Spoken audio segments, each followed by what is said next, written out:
Continuamos dando paso al panel titulado ¿Los yacimientos no convencionales y la sostenibilidad ambiental son compatibles?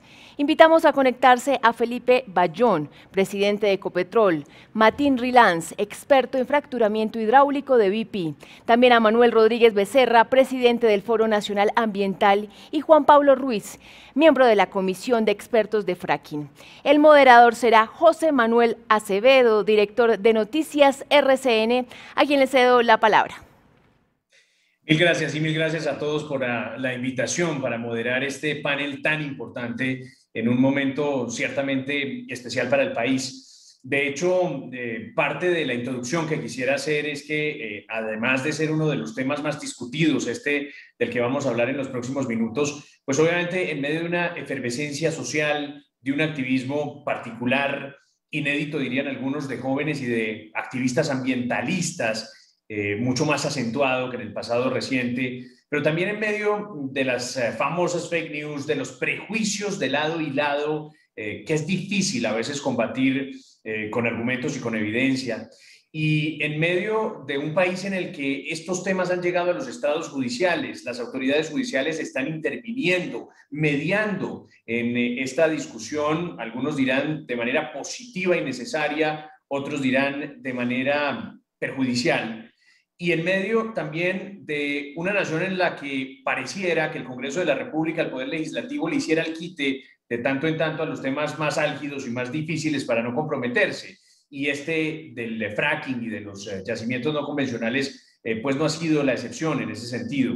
Pero también en medio de un momento crucial en el que se necesita generar más recursos para aumentar el recaudo, pero al mismo tiempo proteger el medio ambiente, y también en medio de esta tensión global que se está viviendo alrededor de este tema, pues toma especial relevancia entonces hablar hoy, en este día y en el marco de esta invitación muy importante del tema de los yacimientos no convencionales, del tema del fracking, del tema, por supuesto, de cómo preservar el medio ambiente. Esta discusión en ese sentido deja de ser un simple asunto polémico y se convierte en la discusión. Y por eso, saludando a los invitados que esta tarde nos acompañan, yo quisiera dejar esos elementos para no perder de vista que ustedes, que han hablado muchas veces sobre el asunto de los yacimientos no convencionales y su armonía con el tema medioambiental, pues que no se olviden también de esta coyuntura en particular a la hora de sus intervenciones, para tratar de dimensionarla y de contextualizarla frente a lo que nos está pasando. Sin más, yo quisiera comenzar con el presidente de Ecopetrol, Felipe Bayón. Felipe, usted tiene la palabra. José Manuel, buenas tardes, y buenas tardes a todos, al doctor Manuel Rodríguez, a Martín Rilans, a Juan Pablo Ruiz. Un gusto verlos y gracias nuevamente por la invitación a este espacio. Un tema, como usted bien lo decía, José Manuel, no solo pues absolutamente, digamos, de momento es un tema que ha suscitado mucho debate, que ha tenido muchísimos foros de discusión. Y en ese sentido, pues primero, yo creo que es bueno que tengamos espacios precisamente para intercambiar opiniones y que el país pueda tomar decisiones con base en información, en ciencia, en tecnología, en datos. Voy a usar unas 4 láminas muy rápidamente para abordar algunos temas y voy a tratar de ser muy ejecutivo. Primero, desde el punto de vista de cómo vemos en Ecopetrol los proyectos pilotos de investigación integral. El nuestro se llama el proyecto Calé en Puerto Wilches, en el Magdalena Medio. Si vamos a la siguiente, darles un contexto, y antes de meternos de cabeza en el fracking y en los proyectos piloto, hablar desde Ecopetrol cómo estamos viendo la transición energética. La pandemia nos enseñó 2 cosas. 1, lo frágiles que somos como seres humanos. Y 2, aceleró un montón de cosas en términos de expectativas. Transición energética, electrificación, descarbonización, en fin, un montón de cosas.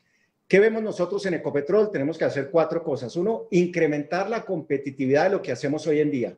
Eso quiere decir que el petróleo y el gas que sacamos, lo saquemos de manera segura, ética, rentable y cada vez de manera más eficiente. Segundo, diversificar el portafolio de lo que hacemos.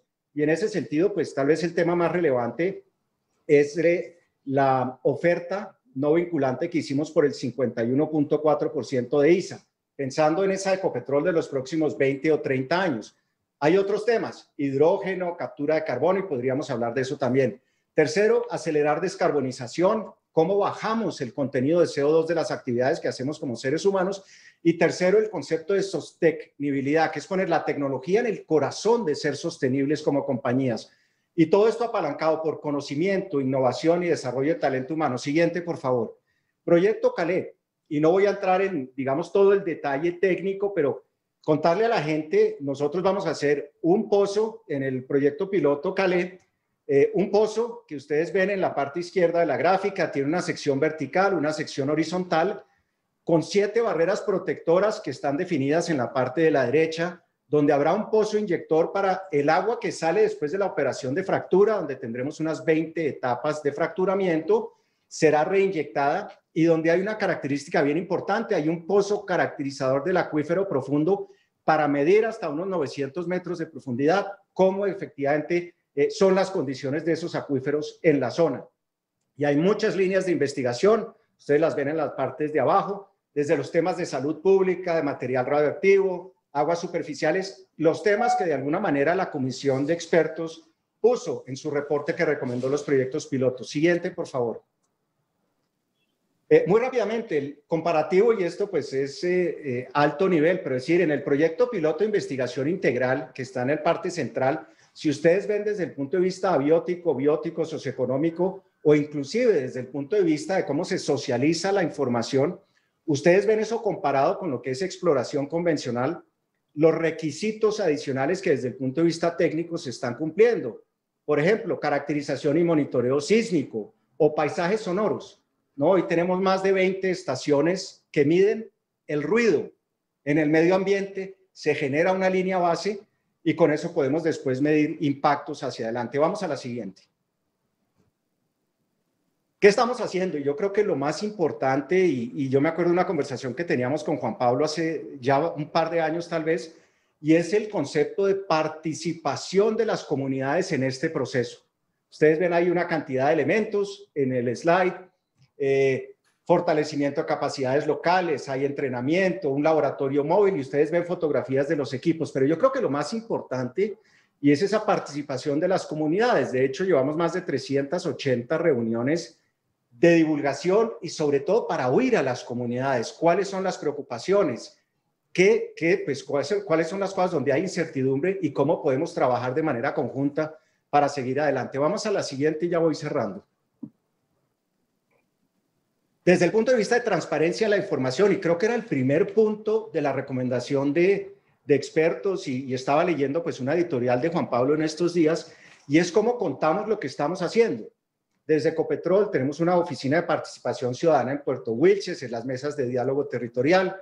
Ahí dice más de 350, creo que son 380 a la fecha, hay programas de perifoneo y demás, y hay mecanismos para que la gente tenga información en tiempo real.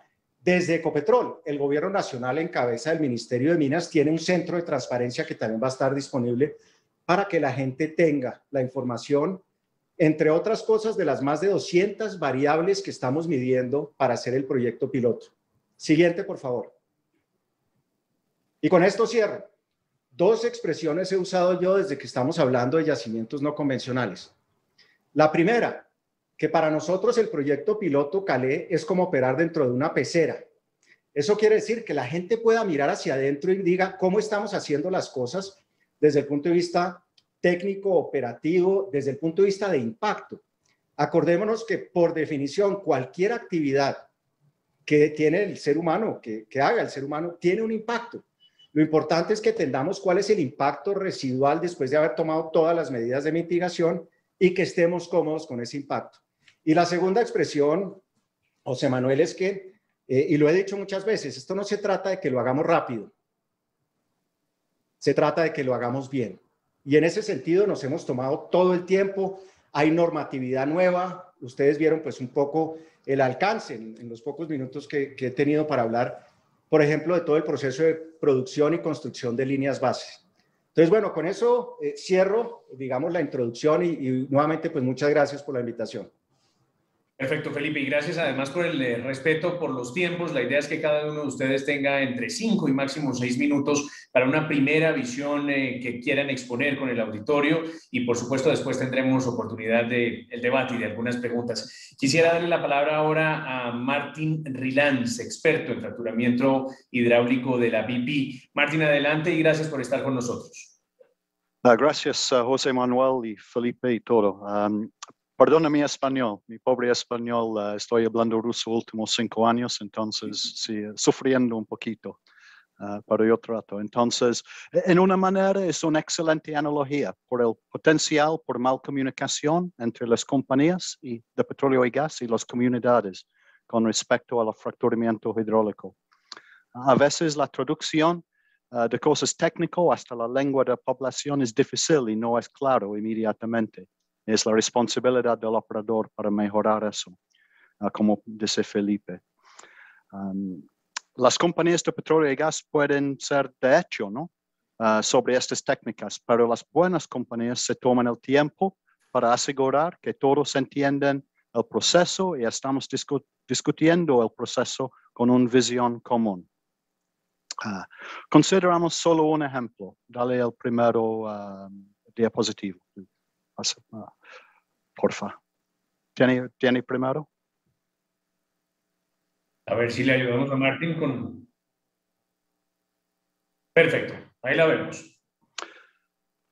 Bueno, entonces considera solo un ejemplo. A menudo veremos una caricatura de fracturamiento que muestra la fractura que tiene lugar en el pozo horizontal justo debajo del acuífero.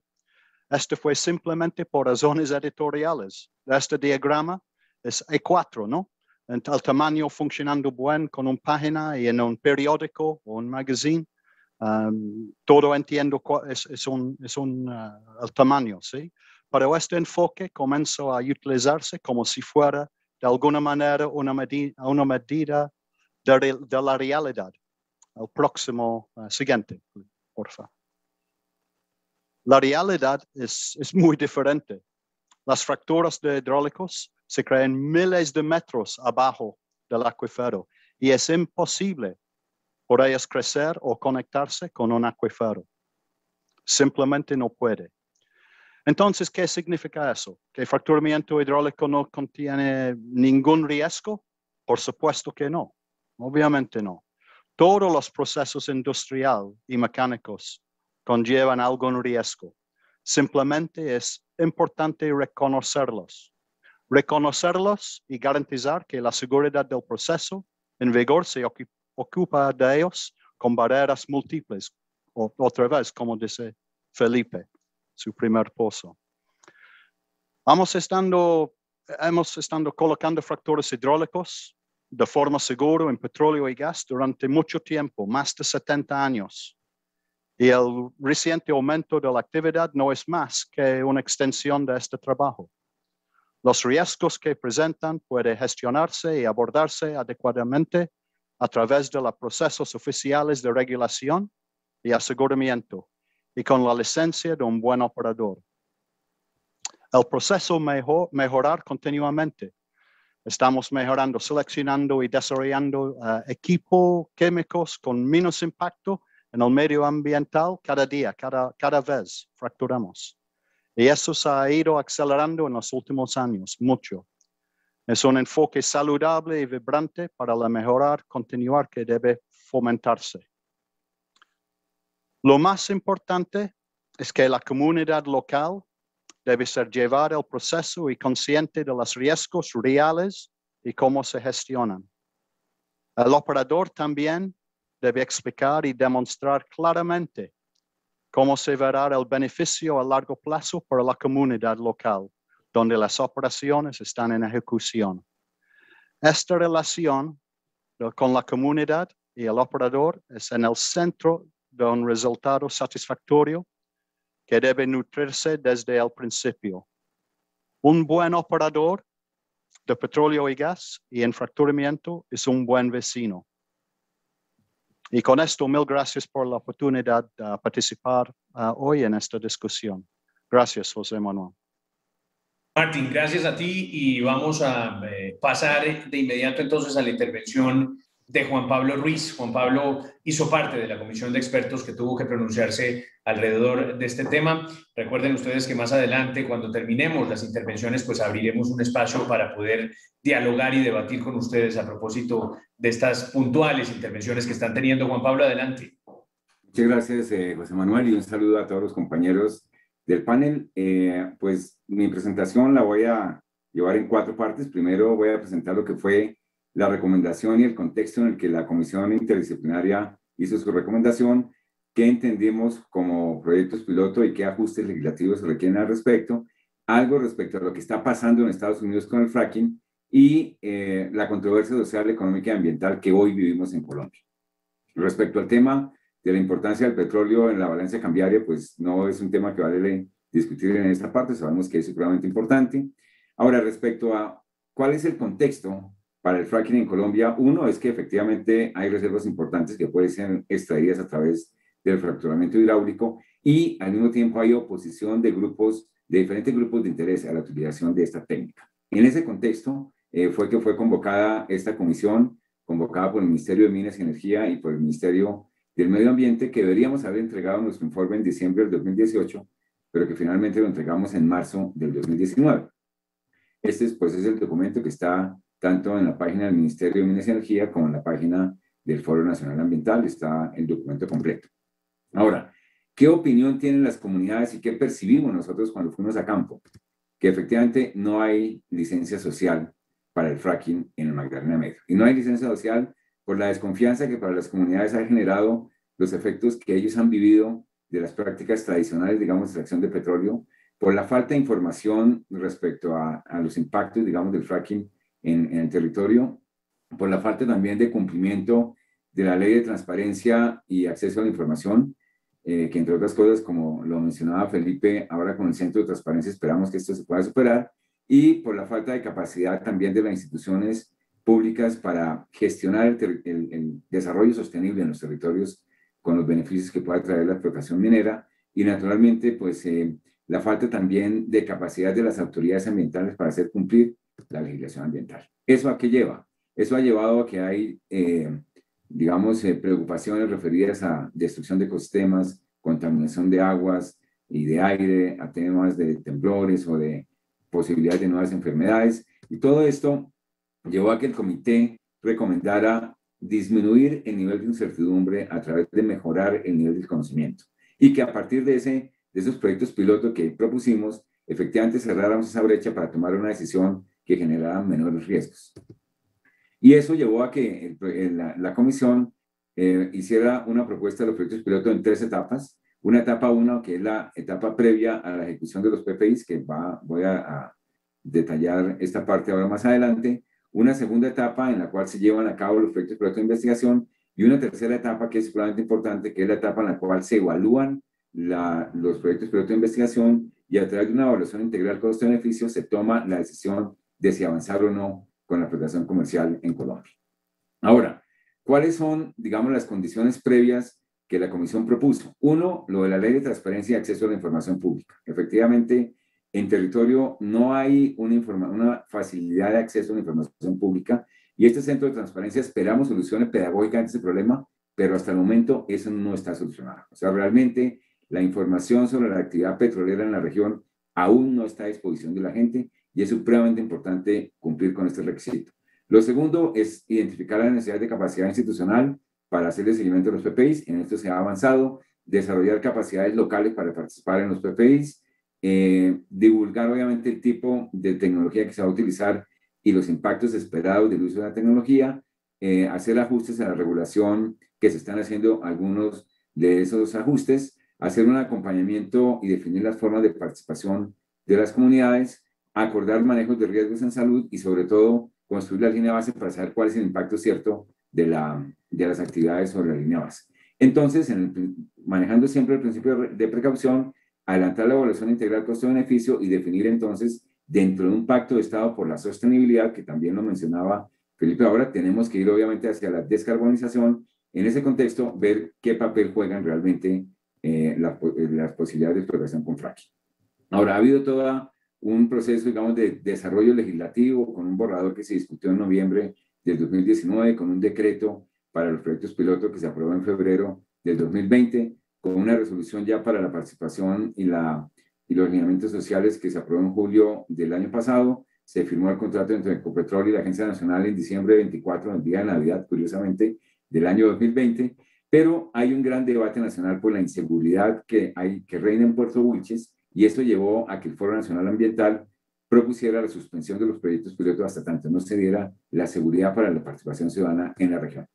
Ahora, ya para mirar un poco en el contexto hacia el futuro de qué podemos esperar nosotros del fracking, evidentemente el fracking en los Estados Unidos ha sido una propuesta de Estado. Desde el tiempo de Bush, cuando en el 2005 aprobó la ley de política energética que eximía a las empresas que hacían fracking de cumplir leyes de aire limpio, agua potable y responsabilidades ambientales. Luego Obama, en su periodo, siguió apoyando el desarrollo del fracking y tuvo en el año 2015 que hacer un ajuste a la legislación ambiental, ajuste que lógicamente entre el 2017 y el 2021 fue nuevamente minimizada con Donald Trump, y ahora con Biden se anuncia que no suspenderá el fracking, que utilizará el gas como una fuente energética de transición, y en la orden ejecutiva de enero del 2021, pues anuncia el control a las emisiones de metano, a los pasivos ambientales, a evitar que dejen pasivos ambientales las empresas, y obviamente a favorecer el desarrollo de energías alternativas. Ahora, esto ha llevado, entre otras cosas, a que a través del fracking Estados Unidos haya disminuido sus emisiones de gases de efecto invernadero. Ha llevado a una controversia, tomo el caso de California, bien interesante, donde un gobernador elegido por sus propuestas ambientales aprueba el fracking en el 2015, pero luego el actual gobernador, que entró en el 2019, suspende las nuevas concesiones de fracking. Esas están suspendidas en el 2021, desde ahora. Ahora, ¿qué quiere decir esto? Que efectivamente hay un debate político, hace una determinación política el uso o no del fracking en general, no solamente en Colombia, sino en los mismos Estados Unidos. Ahora, ¿cuáles son las perspectivas para Colombia y cuál es el contexto? Primero, el reingreso de Estados Unidos al Acuerdo de París lleva necesariamente a dinamizar la descarbonización como un propósito global. Colombia se ha comprometido con una reducción de emisiones del 51% para el 2030. Hay oposición política y discusiones jurídicas y exigencias legales que aún no hemos cumplido, y evidentemente está la inseguridad por el conflicto armado y la amenaza de los líderes sociales en Puerto Wilches. Esto en el contexto en el que, según la dinámica de los mercados y los costos de extracción hoy con el fracking, pues el fracking es rentable cuando está entre 35 y 55 dólares, y la proyección del Fondo Monetario es que en los próximos años va a estar entre 50 y 60 dólares. En conclusión, ¿cuál es nuestra conclusión? Primero, si bien se ha avanzado en el cumplimiento de algunas de las condiciones previas propuestas por la Comisión, sin embargo, aún ese avance no es suficiente. Consideramos que mientras no se cumplan las condiciones, debería no iniciarse los proyectos piloto de investigación. Tenemos un gran riesgo en este momento, y es que ante las restricciones que se están imponiendo en los Estados Unidos, existe el gran riesgo de que se desplacen las empresas hacia Colombia. ¿Por qué? Porque hay menor capacidad de seguimiento institucional en un país como Colombia, y ya hemos vivido en años anteriores situaciones similares. Hay una oportunidad, y es que Colombia, en la medida en que certifique sus reservas, puede entrar a buscar compensaciones si decide dejarlas enterradas, y pues evidentemente la decisión de hacer o no fracking será una decisión política. En este momento, y ya como para plantear algunos temas para el debate posterior, la descarbonización es una necesidad. Colombia no es un gran emisor de gases de efecto invernadero, tiene importantes reservas de petróleo y gas, es una potencia en biodiversidad y regulación climática, y desde allí, desde este contexto, surge la pregunta si se deben suspender temporalmente los PPIs o si se deben suspender de manera definitiva. Esto será una decisión que tiene que tomarse en un contexto político complejo. Entonces, la respuesta de si hay o no compatibilidad entre los yacimientos no convencionales y la sostenibilidad ambiental, yo diría que no tenemos la respuesta en este momento en Colombia, que tenemos que generarla a través de la evaluación de los proyectos piloto de investigación, y que esa evaluación solo se valida en la medida en que haya participación de pares académicos y de la comunidad en el proceso de evaluación, y obviamente en el proceso mismo de ejecución de los PPIs. Gracias, José Manuel, y dejo por ahí. Juan Pablo, claro, mil gracias. Finalizamos esta ronda de intervenciones iniciales sobre este tema muy importante para el que estamos acá convocados con Manuel Rodríguez, el presidente del Foro Nacional Ambiental. Profesor Rodríguez, adelante. Bien, muchas gracias por la invitación. El Foro Nacional Ambiental solicitó en el año 2014, conjuntamente con WWF y de Justicia, una moratoria a la explotación con fracking, justamente porque teníamos una enorme incertidumbre sobre lo que implicaba el fracking, ¿no? Y habíamos hecho un recorrido muy largo por toda la literatura que hay sobre el tema, etcétera, y por esa razón nos pareció razonable solicitar una moratoria. Moratoria que los gobiernos de entonces no aceptaron, pero muy interesante, en el fondo lo que aceptó el gobierno del presidente Duque fue una moratoria, ¿no? Porque al instaurar, pues al aceptar las recomendaciones de la Comisión Independiente, lo que en realidad está diciendo el gobierno es: nos vamos a dar un plazo para, a través de los proyectos pilotos de investigación, decidir si se hace o no fracking en Colombia. Justamente apenas salió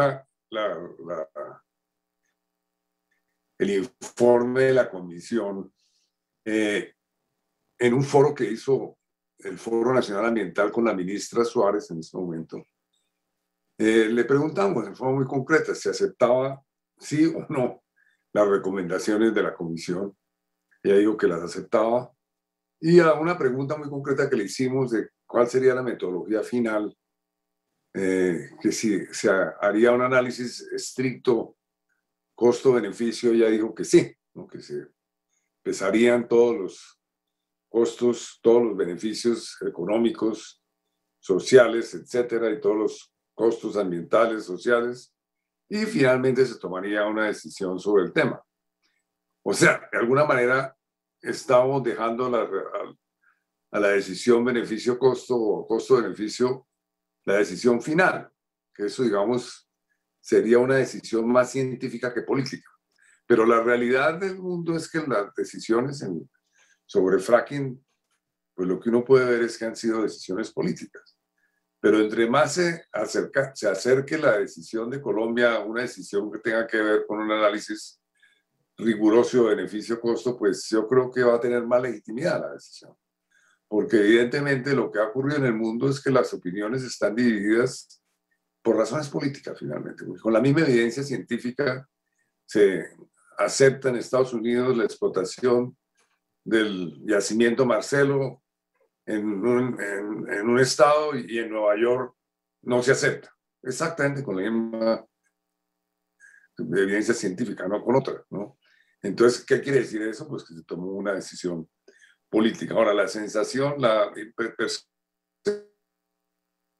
que yo tengo, comencé a mirar el tema del fracking hace como 10 años.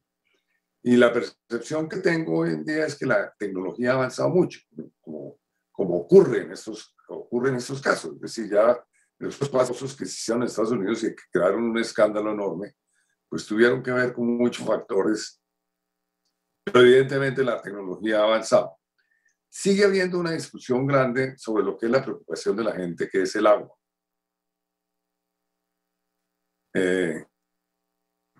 Martín Rylance decía que no hay ningún riesgo. Sin embargo, Scientific American, yo creo, años antes, no me acuerdo, decía ese artículo, es que sí hay unos riesgos en los pozos poco profundos, que eventualmente no los hay en los muy profundos, pero que sí los hay en lo que llaman shallow, no, pues pozos pocos profundos. Entonces, digamos, me da la impresión que el tema sobre el agua, la controversia sigue, y un poco también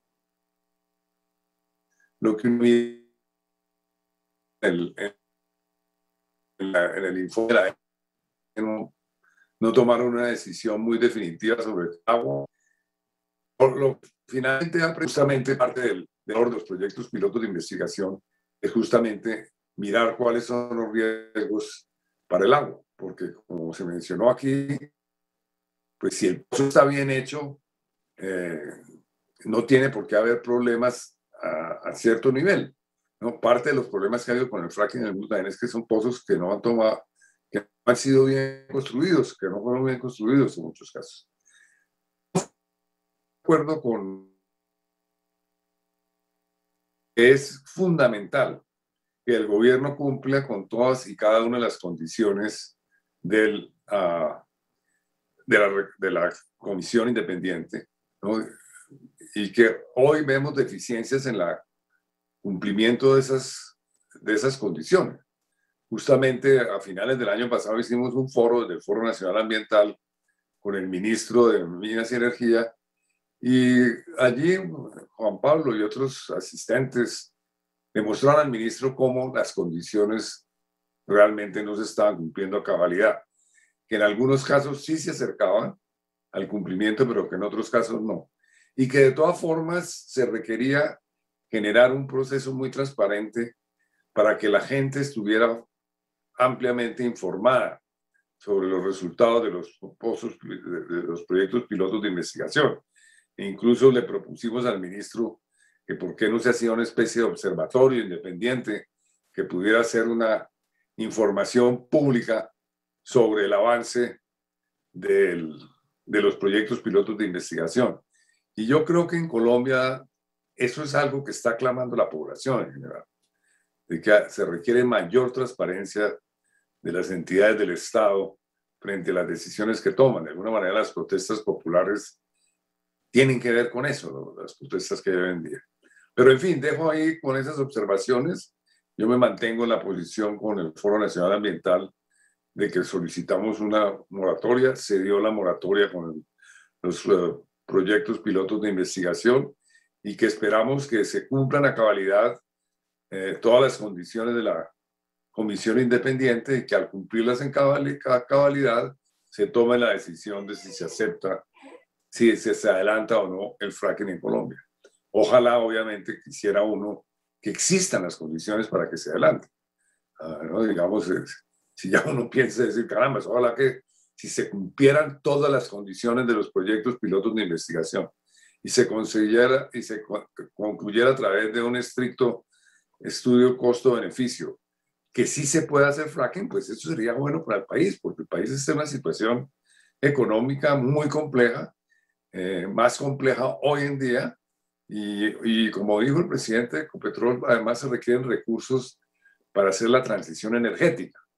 Y hemos visto con muy bien la noticia, las buenas noticias de Ecopetrol, de que está yendo a ser una empresa de energía del siglo XXI y que está tomando todas las medidas para hacerlo así.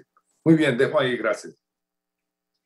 Manuel, mil gracias y a todos ustedes por estas primeras intervenciones. Yo a partir de lo que han dicho cada uno de ustedes quisiera formularles específicamente algunas preguntas y quizá después, si el tiempo nos lo permita, un par de inquietudes adicionales para ser respondidas por todos. Pero déjenme comenzar con el presidente de Ecopetrol para preguntarle por el tema de la regulación ambiental de los pilotos de fracking y en general la regulación que tiene Colombia a la hora de abordar este tema. Usted decía que los requisitos se están cumpliendo a cabalidad, en estricto sentido, pero ya vemos por intervenciones como las de Juan Pablo Ruiz o las de Manuel Rodríguez que hay algunas dudas respecto de vacíos que pudiera haber o bien en la aplicación de las recomendaciones de la Comisión de Expertos o bien en el marco general regulatorio en Colombia sobre este tema.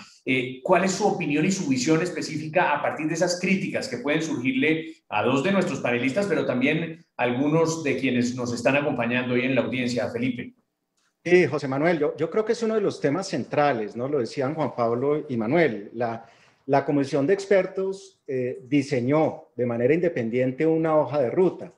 Esa hoja de ruta, y Juan Pablo nos recordaba, hay 8, digamos, pilares centrales en las recomendaciones, uno muy específico de regulación ambiental. El gobierno toma eso, digamos, emite los decretos y estamos en todo el proceso, digamos, de implementación de esos decretos y de levantamiento de la información en territorio.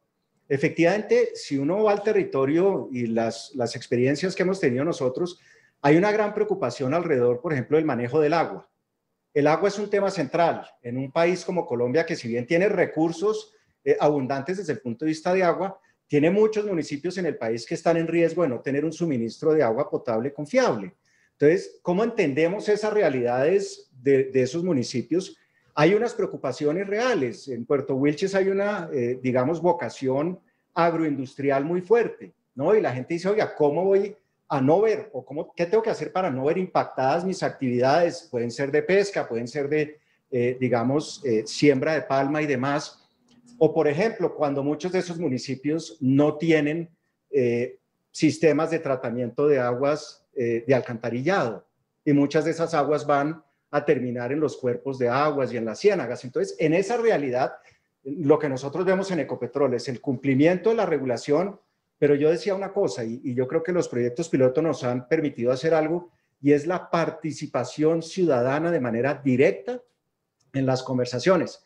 Juan Pablo lo decía, y Manuel creo que reforzaba el punto, es nunca va a ser perfecto. ¿Cómo hacemos para ir avanzando, para llegar a ese punto, digamos, de tener un cumplimiento con la regulación? Y yo creo que uno de los temas centrales es el de la capacidad institucional de hacer el seguimiento.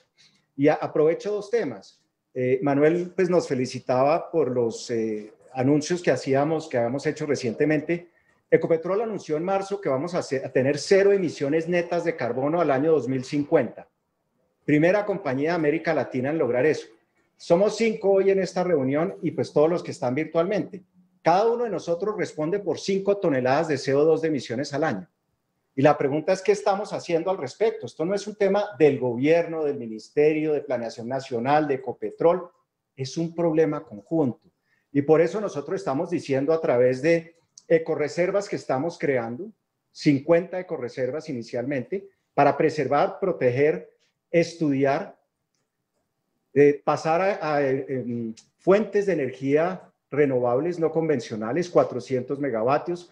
Estamos trayendo un electrolizador para producir hidrógeno verde, hidrógeno para poder mejorar la calidad de los combustibles a partir de energías renovables. Entonces, en ese contexto, y con esto cierro, y es que hay recursos naturales que se van a quedar enterrados. Lo estamos viendo en las discusiones sobre el carbón, y habrá recursos petroleros y de gas que se van a quedar enterrados y nunca van a ser producidos. ¿Cómo hacemos como país para tener el mayor beneficio con el menor impacto? Y creo que Manuel lo dijo muy bien al cerrar su intervención. Gracias. Gracias, Felipe. Martín Rilans, quiero que pudiera usted responderle al profesor Manuel sobre esa preocupación que quizá le asiste a él, pero también, insisto, a muchas personas que estén en estos momentos oyéndole sobre los riesgos para el agua. Decía el profesor Manuel Rodríguez que sí hay riesgos en los pozos poco profundos. Quisiera detenerse usted, Martín, en su explicación sobre si hay o no riesgos efectivamente para el agua con toda la técnica de fracking.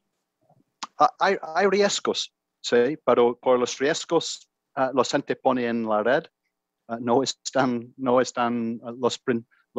las partes importantes. Entonces, casi no hay riesgo de un fracturamiento creciendo hasta un acuífero. Pero un derrame en superficie con gravedad, sí, tiene un problema inmediatamente hasta el acuífero, con todos los líquidos en todos los procesos industriales. Entonces, es importante, tiene las barreras en el pozo y en la superficie, en la locación doble mínimo, para asegurar si hay un derrame, no hay nada entrando al acuífero.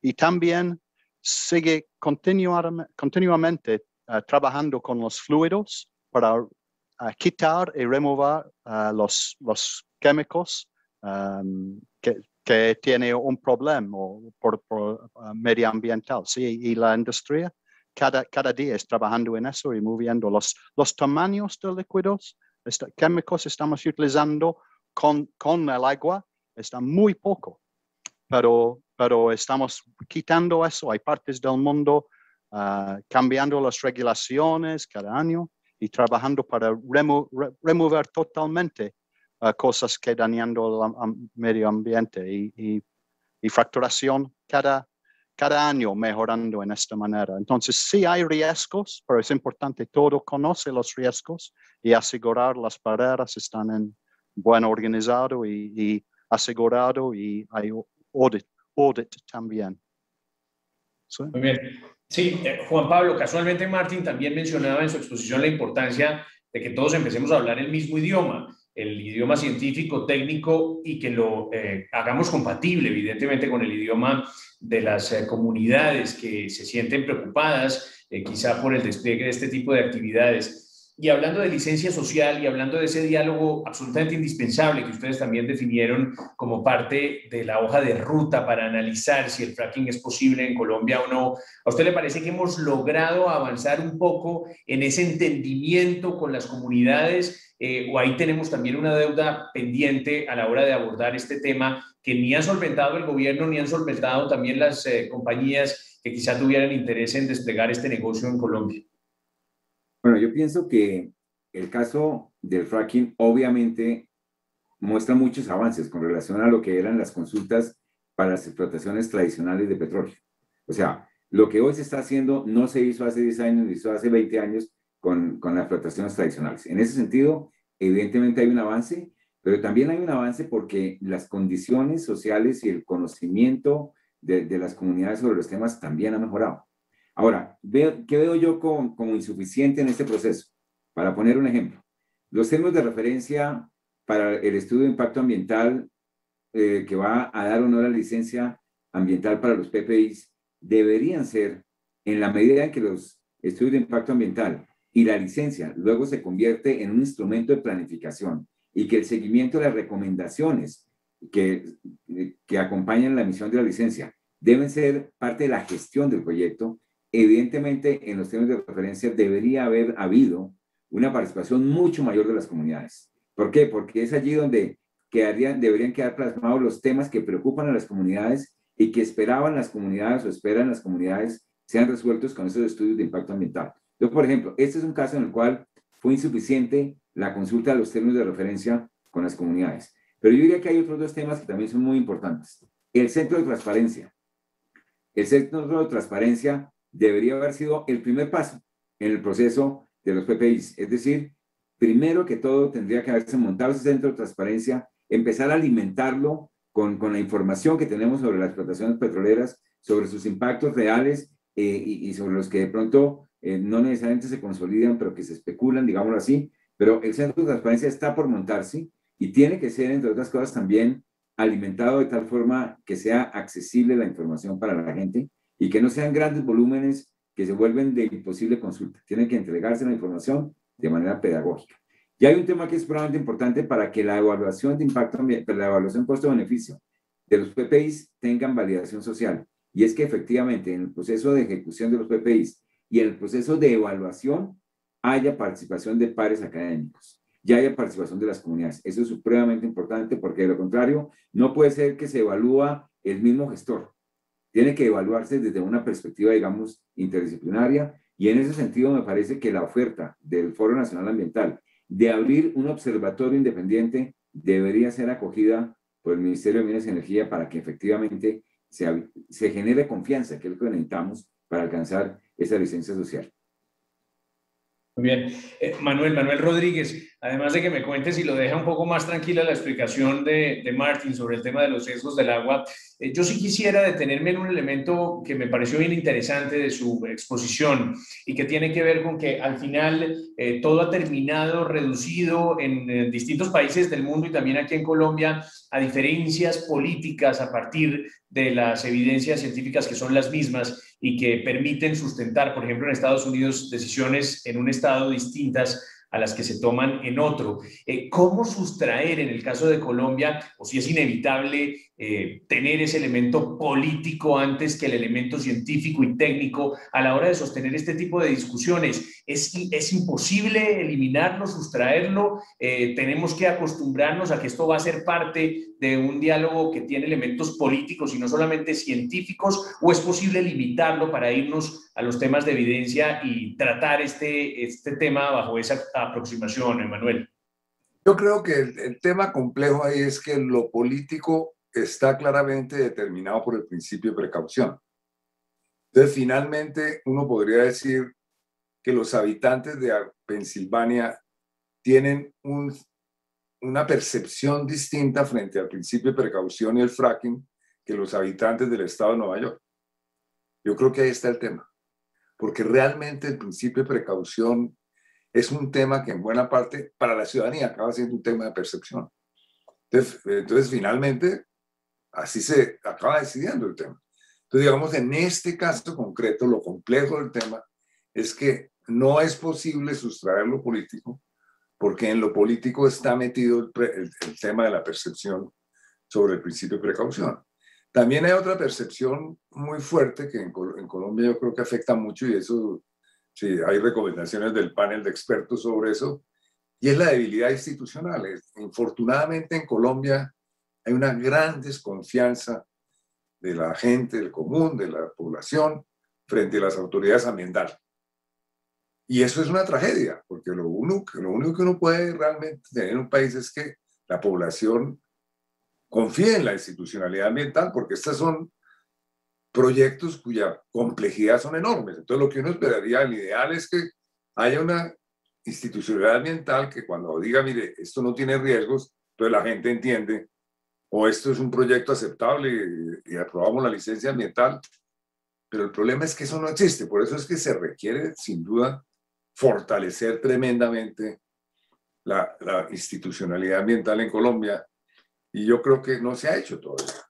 Y es una pena que no se haga, porque realmente con las, digamos, con lo que significa económicamente toda la industria minera, petrolera, etcétera, etcétera, una inversión mínima, pero súper mínima frente a lo que significan las utilidades, los impuestos para el gobierno, las regalías, en una buena institucionalidad ambiental, pues mejoraría mucho el tema en Colombia.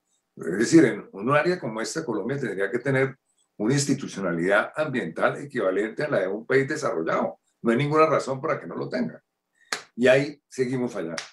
Y eso es uno de los temas que los empresarios tienen que enfrentar también. Que hay una enorme desconfianza en la institucionalidad ambiental, que la gente tiene la percepción de que lo que hace el sector privado y también las empresas mixtas, como puede ser Ecopetrol, es cooptar la autoridad ambiental, porque la autoridad ambiental no es suficientemente independiente. En fin, ese es un capítulo que hay que tratar de resolver en este país, porque es muy negativo, es un juego de perdedores, pierde todo el mundo, no teniendo una institucionalidad ambiental suficientemente fuerte. Interesante. Muy interesante. Nos quedan apenas 10 minutos para ir cerrando este panel. Felipe, alguien que está en este auditorio ambiental tiene una pregunta que me gustaría trasladarle de inmediato. Si Ecopetrol emprendió un camino hacia la transición energética, ¿por qué insiste con la ejecución de proyectos de fracking, Felipe? Excelente pregunta. Primero, la transición, como el nombre lo implica, es un proceso que tiene que ser ordenado. Yo no podría el día de hoy, José Manuel, y a la persona que nos pregunta, decir, bueno, a partir de 1 de enero del próximo año, todos los vehículos vendidos en Colombia tienen que ser vehículos eléctricos. ¿Sí? Económicamente no es posible. No es posible. O decirle a 30 millones de colombianos que hoy utilizan el gas todos los días para calentar, para bañarse o para movilidad, decir, tenemos que dejar de usarlo en 1 año, 2 años, 3 años. Hay que hacer un proceso de transición. Y en ese sentido, pues Ecopetrol está haciendo la protección del negocio que tiene hoy en día, o sea, cómo nos volvemos más eficientes. Por ejemplo, un dato para compartir con Juan Pablo y con Manuel y con la audiencia. En los últimos 4 años hemos hecho una reducción del 52% en las quemas de gas en las instalaciones. Y ese gas que ya no va como CO2, va a las tuberías y estamos metiéndolo, entre otros, como gas social para las comunidades para que no quemen carbón y leña. Y son temas reales del día a día que hay que trabajar. El fracking y los no convencionales, José Manuel, es una opción que tenemos para energía. Y el país, creo yo, hoy tiene una autosuficiencia. En gran medida, el país depende de sí mismo en términos de energía y sería pues bastante preocupante perder esa autosuficiencia y depender de fuentes externas. Los no convencionales son una de las opciones que tenemos. Y el otro tema, sé que estamos ya cortos de tiempo, pero la decisión para si los proyectos pilotos son exitosos, la tomará un comité evaluador, y la decisión de decir sí es tan difícil como la decisión de decir no. Ambas decisiones son complejas y hay que analizarlas en detalle, con todo el rigor, digamos, con toda la información, pero nuevamente desde Ecopetrol, ¿qué tenemos que hacer? Avanzar en el proceso de transición, descarbonización. La oferta de ISA es un gran ejemplo de eso. Estamos pensando en el Ecopetrol dentro de 20 y 30 años, pero estamos convencidos que poder tener hidrocarburos líquidos y gaseosos desde los no convencionales es muy bueno. El último punto, José Manuel. En Estados Unidos empezamos a hacer fracking en noviembre del 2019, hace 18 meses, año y medio. Pasamos de 0 barriles de producción a hoy tener más de 40,000 barriles de producción en Estados Unidos. Y, por ejemplo, las emisiones de kilogramos de CO2 por barril equivalente de producción son muchísimo más bajas que las que tenemos en Colombia. Estamos utilizando tecnología de bajo impacto, o sea, estamos en realidad en el terreno teniendo la aplicación de tecnología y ese pues, aprendizaje lo queremos traer al país. Y pues Juan Pablo hacía mención a las condiciones desde el punto de vista económico. Digamos, esta actividad que tenemos en el Permian, en Texas, atravesó la crisis del año pasado, donde en abril tuvimos precios negativos del petróleo, menos $38 por barril. Había que pagar como productor para que vinieran a recogerle el crudo a uno. Ni siquiera se podía vender. Entonces, hemos aprendido mucho. El año pasado fue muy, muy duro y efectivamente pues tenemos una visibilidad en Estados Unidos de que se pueden hacer las cosas de manera rentable y con un impacto limitado desde el punto de vista ambiental. Sí, muy bien. Nos quedan poquísimos minutos. Martín, una pregunta. Es clarísimo que para usted los yacimientos no convencionales y la sostenibilidad ambiental son compatibles, pero si en muy pocas palabras usted pudiera decir cuál sería una acción para compensar los evidentes o posibles daños ambientales que deja el fracking, ¿cuál debería ser esa acción para compensar esos daños? Como Manuel dice, la palabra es confianza, ¿no? Necesitamos trabajar con las comunidades para mejorar la confianza. Fracturamos en muchos países en el mundo por mucho tiempo sin problemas, en desiertos en el Medio Oriente, en el Ártico, en Rusia y Alaska. Y los sistemas convencionales funcionando en el mundo cuando tiene un buen operador, con buena licencia y buena regulación en el país también. Hay mucha experiencia, muchas lesiones, como Felipe dice, Ecopetrol están aprendiendo mucho en el Permian, con su inversión en el Permian. Es una buena etapa, en el viaje para aprender. Y es muy importante trayendo todos los procesos, todas las maneras de mejorar. Cada opción sobre el agua, sobre terremotos, sobre todo, ¿sí? Seismic, todo, y trayendo hasta Ecopetrol y seleccionando cuál es el más importante, cuál tiene el más impacto o el menos impacto ambiental, medioambiental o cero impacto ambiental.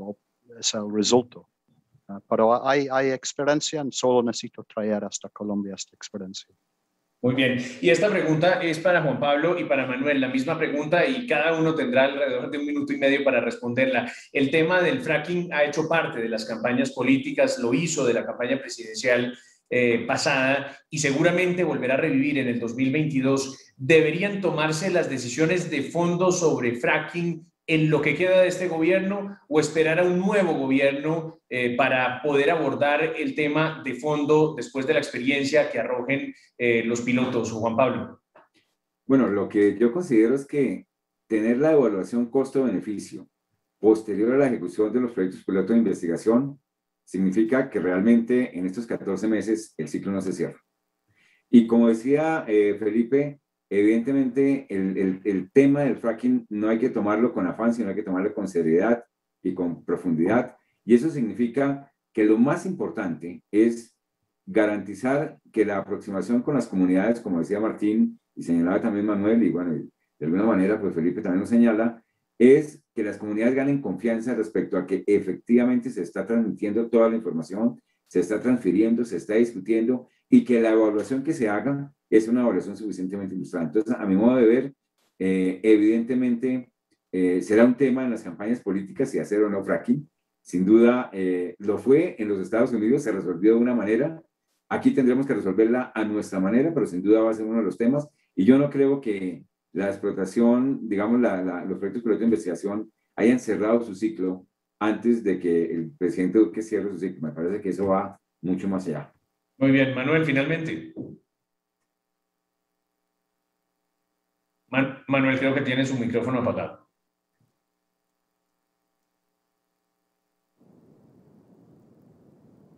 No. Sí, Adelante.